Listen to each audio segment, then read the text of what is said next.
Oi, gente, como vocês estão? Eu vou só dar um aviso de disclaimer que esse programa é um dos programas que está sendo gravado no começo do ano para ser lançado em algum momento desse ano. Então, pode ter acontecido um monte de coisa e eu não ter feito nenhum comentário pertinente ou dado indireta para as pessoas, porque ele foi gravado no passado. Então é isso, divirtam-se, gente. O filme dessa semana é Wolfwalkers, a nova animação do Cartoon Saloon. Mas antes de falar do filme, eu queria dar um contexto, falar um pouquinho mais desse estúdio de animação, que tem filmes tão bons. Eu não assisti todos, mas eu vou falar disso mais pra frente. Então, só pra dar um contexto, Cartoon Saloon, ele é um estúdio de animação irlandês, que tá baseado na cidade de Kilkenny, que é no sul da Irlanda, por acaso eu já fui lá. Não relacionado a isso, eu morei uma época na Irlanda, mas enfim, isso não tem nada a ver com esse episódio, ou talvez tenha, não sei. Talvez eu vá fazer vários comentários disso, então eu já dou o contexto. Eu morei na Irlanda por 10 meses entre 2013 e 2014, numa cidade perto de Kilkenny. Mas enfim, eu já conhecia o Cartoon Saloon desde antes disso, mas não sabia que eles estavam em Kilkenny, então ok. O Cartoon Saloon já tem até hoje 4 animações de longa-metragem, né? Contando o Wolfwalkers, que é o último lançamento, que saiu em dezembro de 2020. E ele coleciona até agora, até o momento dessa gravação, 4 indicações ao Oscar. 3 pelas suas animações de longa-metragem e 1 curta de longa-metragem. E, se não me engano, todos eles perderam para filmes da Pixar. Porque, né? 3D, né? Não só 3D, a Pixar é a grande soberana da indústria de animação e meio que não tem o que falar disso. E a Pixar faz filmes bons, apesar que ultimamente eu acho que eles têm feito filmes mais ou menos. Tipo, não faz sentido Toy Story 4 ganhar de Klaus, por exemplo. Eu ainda tô com esse ressentimento, já faz quase um ano e eu ainda tenho esse ressentimento, mas enfim. Eu acho que esse ano não vai ser diferente, eu acho que vai ganhar a indicação ao Oscar e vai perder pra Soul, que até o momento dessa gravação eu não assisti ainda, mas tá todo mundo assistindo e falando maravilhas, e eu não sei se eu tenho emocional pra assistir esse filme, essa que é a grande verdade. Mas vamos que vamos, né, gente? O primeiro filme do estúdio foi O Segredo de Kells, que eu também já vi traduzido como Viagem ao Mundo das Fábulas, que eu acho um título meio estranho, mas enfim, melhor traduzido do que ficar com um título que a gente não entende. Ele é um filme de 2009, que você consegue achar no Look, que é um daqueles serviços de streaming que tem dentro do Amazon Prime. Pois é, estranho, mas pelo menos tem em algum lugar, né? A história se passa na época medieval, mais ou menos, que é sobre um menino monge que ele mora no mosteiro lá e ele tem que meio que ajudar os monges a fazer o livro de Kells. O livro de Kells, pra quem não conhece, ele é um tesouro nacional da Irlanda, é uma bíblia toda cheia de iluminuras, é um negócio assim maravilhoso, lindíssimo, um grande trabalho da época, e é meio que o pano de fundo dessa história. É claro que o filme é uma grande aventura, porque ele vai pra floresta procurar sementinhas pra fazer as cores, aí ele fica amigo de um espírito da floresta, que é uma menininha, tem toda a ameaça viking que teve na época. Uma coisa curiosa na Irlanda é que a Idade Média lá foi completamente diferente do resto da Europa, porque o que faz a Idade Média ser Idade Média, né, a época das trevas, é que o começo dela se dá com o fim do Império Romano. O Império Romano dominou boa parte da Europa, né? Aí, quando ele caiu, quando teve o declínio dele, teve meio que um declínio da Europa inteira, né? Quando fala em declínio, geralmente é relacionado a artes e cultura e produção de conhecimento, mas foi um declínio porque os povos começaram a se fragmentar e não, enfim, mil coisas. É claro que hoje os historiadores já falam mais que não foi uma época de trevas, teve coisas que foram feitas. Mas, enfim, a grande questão é que o Império Romano nunca chegou na Irlanda. Se você olhar qualquer mapa romano, não tem a Irlanda. Então, eles não sentiram esses efeitos ruins, entre aspas, da queda do Império Romano. Então, a época medieval foi uma época de florescimento cultural muito grande, principalmente porque fazia pouco tempo que o catolicismo tinha sido introduzido lá, então tava os monges, era coisa dos monges ir pra lá pra aprender a fazer as iluminuras, que são aquelas bíblias todas ilustradas, então foi um momento de muita produção desse tipo de arte lá. Esse livro existe até hoje, ele tá em exposição, eu acho que na biblioteca da Universidade de Trinity, em Dublin, eu fui lá ver, inclusive, e enfim. Esse é o grande pano de fundo desse filme, mas é uma aventura. É um pouquinho bobinho, eu acho que esse filme, até por ser o primeiro, ele tem, assim, uns altos e baixos narrativos pra ter o clímax no final. Ele é muito bonito visualmente, mas de história é o que eu menos gosto dos 3.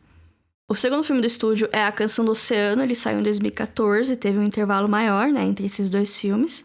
Ele tá disponível para aluguel digital, né, um pouquinho mais difícil, mas ainda tem, né. De todos os filmes, eu acho que é o que ele tem o negócio emocional mais forte, porque ele lida com perda de família e tal. Eu não lembro se o final dele é feliz, pra ser sincera, eu acho que é meio agridoce.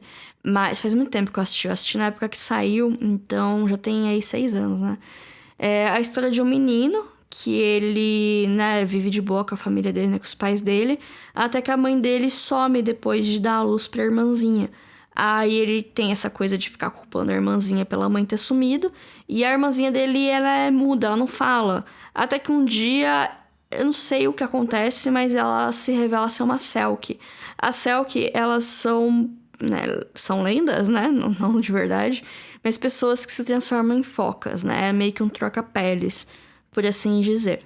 E aí eles saem numa missão, eles têm que libertar uns bichinhos lá de uma deusa que quer prender um povo da fada. Tem muita coisa de folclore, né? É bem legal, é bem interessante, é muito bonito, a animação, de novo, lindíssima, ele tem um clímax emocional muito emocionante. É um ótimo filme. O próximo filme do estúdio foi lançado em 2017 e ele tá na Netflix. E então, não sei se é porque tá tão fácil assim, foi o único dessa lista que eu não assisti, por mais que esteja na minha lista desde que ele foi lançado, que chama A Ganhar Pão, né, The Breadwinner em inglês.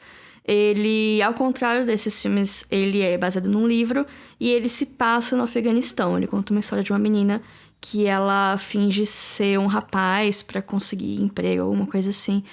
Parece ser bem interessante também, foi bem recebido pela crítica. Eu não tive a oportunidade de assistir ainda, por bobeira minha, porque tá na Netflix, mas algum dia eu assisto e volto aqui falar que eu achei. O estúdio também produziu vários curtas nesse meio tempo, inclusive um deles indicado ao Oscar, mas eu não vou ficar entrando aqui, né, em falar de cada um deles, né? Então vamos para o filme da semana, de fato, que é Wolfwalkers. Assim como os dois primeiros filmes, ele também fala sobre folclore irlandês. Vou comentar um pouco mais disso mais pro final desses 3 filmes, meio que seria uma trilogia. Mas esse filme, que é o melhor filme de 2020, quem não concorda tem outras opiniões. Não estou tentando ser good vibes nesse 2021 com muita dificuldade, dado o contexto geopolítico mundial e principalmente pessoas sem noção que habitam esse mundo, mas estou tentando não ser tão cri-cri quanto algumas pessoas podem me acusar de ser. Mas enfim, Wolfwalkers é um original do Apple TV Plus, ou seja, é o streaming da Apple. Ele tem 7 dias de graça, foi assim que eu consegui assistir. Na verdade, foi a única coisa que eu consegui assistir do streaming, porque falta de tempo e falta de vontade também. Na verdade, tinham coisas que me apeteciam, mas acabou não dando tempo de ver realmente, porque fim de ano é uma loucura, né? Mas enfim, minhas impressões sobre o streaming da Apple primeiro, eu sou usuária de Android, eu tenho celular Android e eu assisto as coisas pelo um Chromecast numa TV antiga. Então, não tem, no streaming da Apple, não tem aplicativo para Android, então você tem que acessar pelo site, né, pelo navegador, e não tem o botãozinho de espelhar, sabe aquele espelhinho, aquele que tem uns negocinhos assim que você usa para espelhar o seu celular na TV? Não tem isso no site, o que é um problema.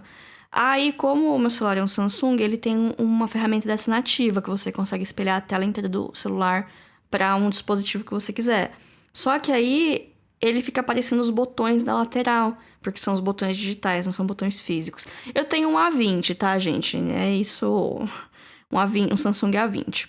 Aí fica na tela aparecendo os 3 botãozinhos do lado e qualquer notificação flutuante também aparece na tela. Então, eu acho no meio do filme, aí veio o inbox do Instagram, assim, porque é a única notificação flutuante que eu tenho, eu acho.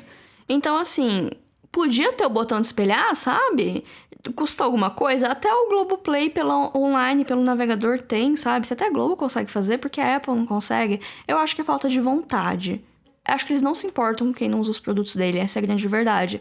E por isso que eu nem fui atrás de assinar e nem tive muita vontade de assistir as coisas dele, porque eu tenho muita preguiça da Apple e de toda essa cultura de endeusamento dos produtos dela. Mas enfim, isso é coisa pra outra hora. Vamos falar do filme, que é uma coisa lindíssima. Ele conta a história da Robin, que é uma menina inglesa que ela se muda para uma pequena cidade, que por acaso é Kilkenny, com o seu pai, nos 1600 e alguma coisa. O pai dela é um caçador, ele veio pra lá, a cidade tem uma floresta em volta, e o Lorde Protetor da cidade quer que os lobos, né, essa floresta tem vários lobos, quer exterminar os lobos da floresta para poder explorar a floresta, né, floresta. E o pai da Robin tem essa função de caçar os lobos, ele é um caçador, então é o que ele faz, né. Aí a Robin quer muito ser igual ao pai dela, a mãe dela aparentemente é falecida, então são só os dois, e o passarinho dela, ela tem um gaviãozinho.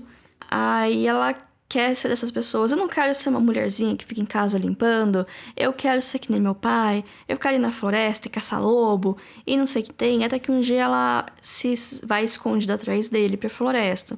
Aí o que acontece? Um monte de coisa dá errado, né? Claro que dela é uma criança. Só que nesse meio tempo, ela conhece uma menina que tá na floresta. Aí elas começam a ficar amiguinhas e ela percebe, na verdade, antes disso, ela já percebe que a menina, ela controla os lobos da floresta. Na verdade, a menina, ela é uma Wolfwalker, que é uma pessoa que consegue se transformar no lobo enquanto dorme. É uma troca-peles, mesma vibe mais ou menos das Silks. Eu sei que é diferente, mas não é muito diferente. Não é lobisomem porque ela não vira uma forma antropomórfica, né? Eu acho que isso que caracteriza um lobisomem, né? E também não ter controle, né? O que caracteriza o lobisomem também é a coisa de você não ter controle e ter a dualidade do homem e do animal, né? Aqui não tem isso. Ela consegue controlar quando ela se transforma e ela consegue ser racional enquanto é um lobo. A consciência dela tá lá, todas as ações que ela executa porque ela quer, não é movida a um instinto animalesco nem nada. As duas meninas, elas acabam ficando muito amigas, por mais que elas são completamente diferentes, elas acabam se unindo em torno de coisas que estão rolando. As duas, elas anseiam por liberdade, elas não estão muito felizes na vida que elas estão, porque a Robin sente falta da vida dela na Inglaterra, ela sente falta da liberdade, o pai dela não deixa ela sair de casa, tem esse negócio do Lorde Protetor que não deixa ninguém sair da cidade, e ela tem saudade de poder andar livremente, fazer o que ela quer, enquanto a menina lobo, que chama Maeve, ela sente falta da mãe, que também é uma Wolfwalker, que saiu pra procurar um novo lugar pra alcateia delas e nunca mais voltou. Então tem a mãe dela tá dormindo na toca delas, mas o espírito dela lobo tá vagando em algum lugar que não voltou ainda, né? Aí elas acabam ficando muito amigas, aí a Robin não quer mais matar lobos, porque ela percebe que não precisa, eles são legais. E ela vai com um plano pro pai dela para, olha, me escuta, se a gente fizer isso, a gente pode viver em paz com os lobos. Só que o pai dela não escuta ela, porque ela é uma criança. E ele não acredita em Wolfwalkers.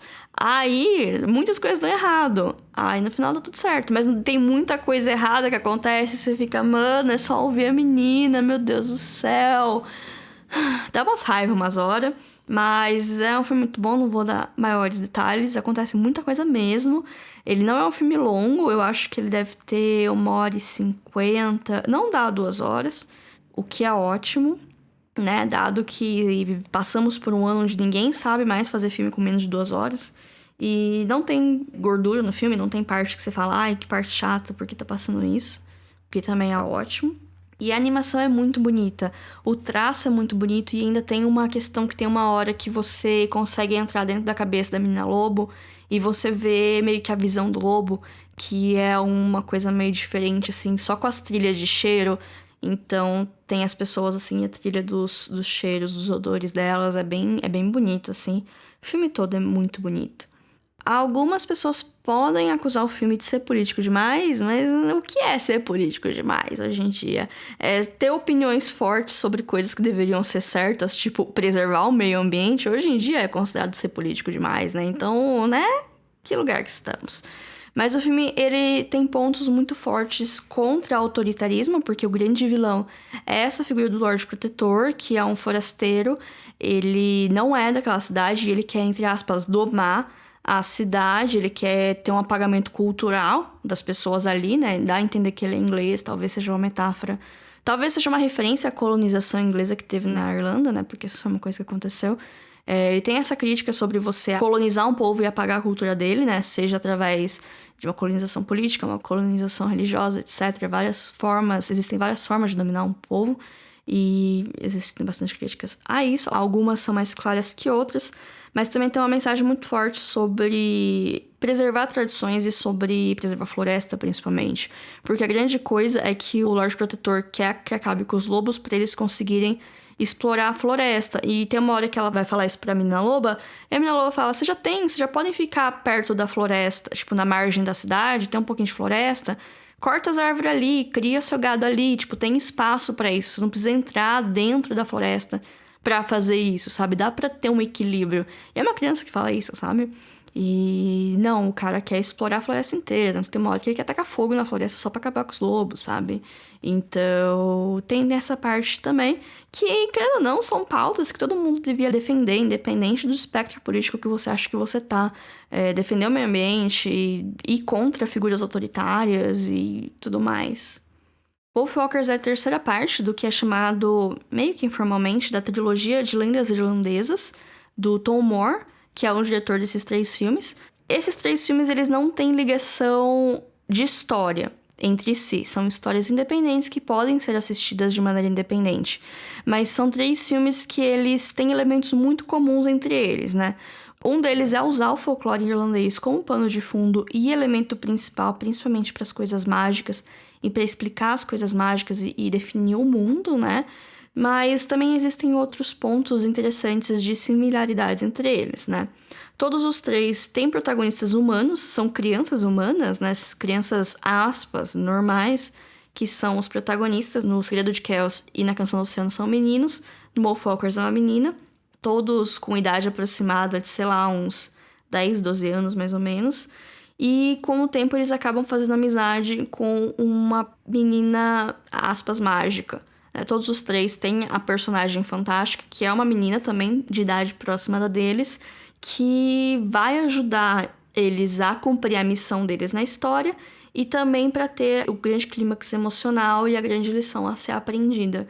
Sem falar nos laços de amizade, que é um tema comum nesses 3 filmes, sobre a união, a amizade, o senso de família mesmo, não sendo uma família, que nem no primeiro, que é um mosteiro, mas tem esse senso de união dentro do próprio mosteiro. E o protagonista, ele sempre tá descontente com alguma coisa, né? Seja algo dentro do controle dele ou não. Geralmente é fora do controle, porque ou criança não tem controle de nada, e 2, se tivesse dentro do controle, teria feito já alguma coisa pra mudar. Então, geralmente, a aparição do personagem fantástico, ou a revelação dele, no caso da Canção do Oceano, ele vem pra mudar, né, essa coisa que o personagem principal está descontente e para fazer a história andar. Então, são elementos em comum entre os 3 filmes. É bem interessante notar que mesmo que eles tenham um esqueleto muito parecido, são histórias completamente diferentes. Ambas são muito divertidas de assistir, tem os seus momentos pra rir, tem um momento pra chorar, se emocionar. Chorar depende, né? Mas se emocionar com certeza. Eu acredito que eles foram melhorando conforme o tempo foi passando. Assim, você olhar O Segredo de Kells e comparar com Wolfwalkers é um avanço muito grande de narrativa. A arte é excelente em todos. É um traço muito particular, assim, é 2D. Tem umas horas que tem umas perspectivas diferentes, uns cortes de câmera, umas cenas, assim, divididas, mostrando 2 lados diferentes, que são bem interessantes, porque tem alguns cortes que parecem mais filme live action do que animação. E também a arte, né? Cada frame do filme dá pra você imprimir e colar na parede do quarto, que é linda. E, inclusive, eu acho que é uma ótima referência para quem trabalha com comunicação visual, com ilustração, com qualquer tipo de arte visual. Eu acho uma referência bem bacana de ter esses filmes, porque eles são muito bonitos, assim, vale a pena. São filmes que dá para assistir com a família toda, eles não tem nada demais. São filmes bem inocentes, assim, de história. E é isso, gente. Eu recomendo demais todos. Eu vou assistir Ganha-Pão pra falar o que eu acho, eventualmente. Mas esses 3 filmes, eles são maravilhosos e Wolfwalkers vale a pena. Vocês vão ver esse filme aparecendo nas listas de Oscar e premiação e não ganhando nada, porque é o que acontece, mas ele vai estar lá. Então eu acho que é isso que importa. E é isso, gente. Espero que tenham gostado desse episódio. Espero que estejam todos bem. E até semana que vem. Tchau, tchau.